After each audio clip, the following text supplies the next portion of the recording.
সালমান সামিরাকে পাগলের মতো ভালোবাসতেন। কতটা ভালোবাসলে অকালে পৃথিবী থেকে চলে যেতে হয়, এটার দৃষ্টান্ত সালমান নিজেই রেখে গেছেন। এই ভালোবাসা সবসময় যে একেবারে খুব কাছে টানে তা না, ভালোবাসা কিন্তু দূরেও ঠেলে দেয়। হয়তো সালমানের বেলায় তাই ঘটেছে। এমন একটা দাবি এই সময়ে উঠে এসেছে যে সালমান তার স্ত্রীকে অনেকটা ভালোবাসতেন, যেখানে সালমানের সাবেক স্ত্রী সামিরা নিজে এই মামলার প্রধান আসামি। যাকে করা হয়েছে এই মামলার অন্যতম প্রধান আসামি, সেই প্রধান আসামি সালমান শাহ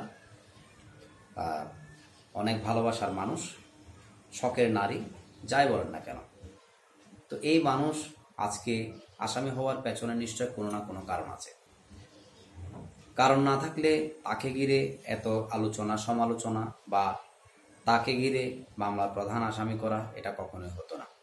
আর সালমান শাহকেও অকালে প্রাণ দিতে হতো না।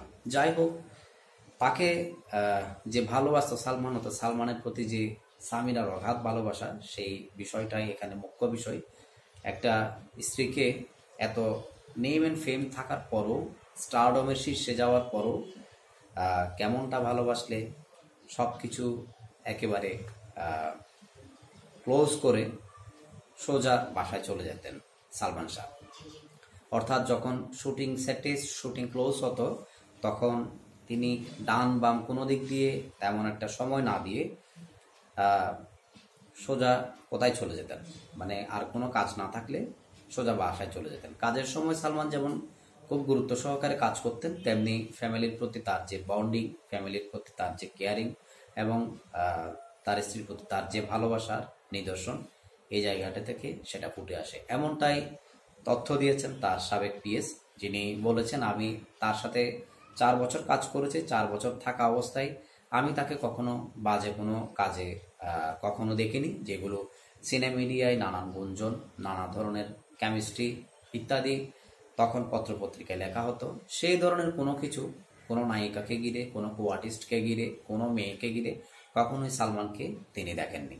এবং তিনি শুটিং শেষ হলে তাকে খুঁজতেন এবং তিনি তার খোঁজ নিয়ে তাকে ব্যাগপত্র গুছিয়ে গাড়িতে ওঠানোর ব্যবস্থা নিতে বলতেন এবং সেই সাথে বাসায় চলে যেতেন। তো বাসায় গিয়ে তার পরিবারের সাথে তিনি সময় কাটাতেন, কোয়ালিটি টাইম স্পেন্ড করতেন। অর্থাৎ একটা মানুষের প্রফেশনের জায়গায় তিনি কতটা লয়াল ছিলেন এবং সংসার জীবনে তার স্ত্রীর প্রতি তার যে ভালোবাসা, এই জায়গাটাতে তিনি কতটা লয়াল ছিলেন, তার যে পিএস তার বক্তব্যে সেটা ফুটে ওঠে। অথচ এত কিছু থাকার পরও স্ত্রীর প্রতি এত ভালোবাসা এবং সংসারের বা স্ত্রীর প্রতি এত কেয়ারিং থাকার পরও তাকে অকালে পৃথিবীর মায়া ত্যাগ করতে হলো এবং সেই স্ত্রী হতে হলো এই মামলার প্রধান আসামি। কি আশ্চর্য একটা ব্যাপার। এবং সেই সাথে আরও অনেকজনকে আসামি করা হয়েছে। এই মামলাকে ঘিরে নানা কৌতূহল, নানা উদ্দীপনা চলছে, ইনভেস্টিগেশন। এর আগেও এই মামলা বিভিন্ন সময় কোর্টে উঠেছে এবং সে সময়কার সময় যেটা রায় হওয়া সেটা হয়েছে। তার মায়ের পক্ষ থেকে আবার রিভিউ করেছেন এবং বিষয়টি বর্তমানে হত্যা মামলা হিসাবে আমলে নিয়েছেন এবং তদন্ত চলছে। তদন্ত না আসা পর্যন্ত এটা চূড়ান্তভাবে বলা মুশকিল আত্মহত্যা নাকি হত্যা, তবে হত্যা মামলা হিসাবে এটি আমলে নিয়েছে, এই ব্যাপারটা বলা যায়। এখন কথা হচ্ছে, শখের নারী, ভালোবাসার নারী কেন এত বিভীষিকাময় দৃশ্য মধ্যে চলে আসলো, কেন তাকে প্রধান আসামি হতে হলো? এই বিষয়গুলো বলতে গেলে এখানে কেউ কেউ বলেন যে সালমান শাহর মায়ের প্রতি অভিযোগ তুলেন, আবার কেউ কেউ সামিরার প্রতি অভিযোগ তুলেন। মায়ের প্রতি যে অভিযোগ, সামিরাকে পাগলের মতো ভালোবাসা, এটা মা সহ্য করতেন না।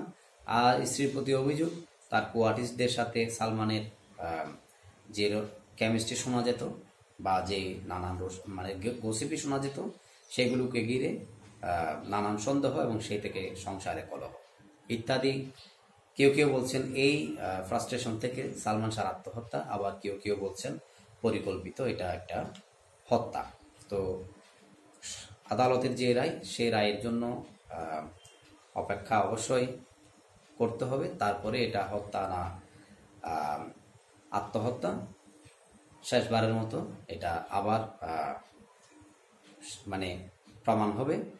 তো যারা সালমান ভক্ত আছেন এবং যারা সালমানের শুভাকাঙ্ক্ষী আছেন, বিশেষ করে সালমানের এই ব্যাপারটা অবশ্যই সঠিক তদন্ত হওয়াটা দরকার, এবং এই হত্যার বা আত্মহত্যা এই বিষয়টা নিষ্পত্তি হওয়া দরকার। যদি হত্যা হয়ে থাকে তাহলে যারা জড়িত যারা প্রকৃত আসামি তাদের দৃষ্টান্তমূলক শাস্তি অবশ্যই হওয়া দরকার।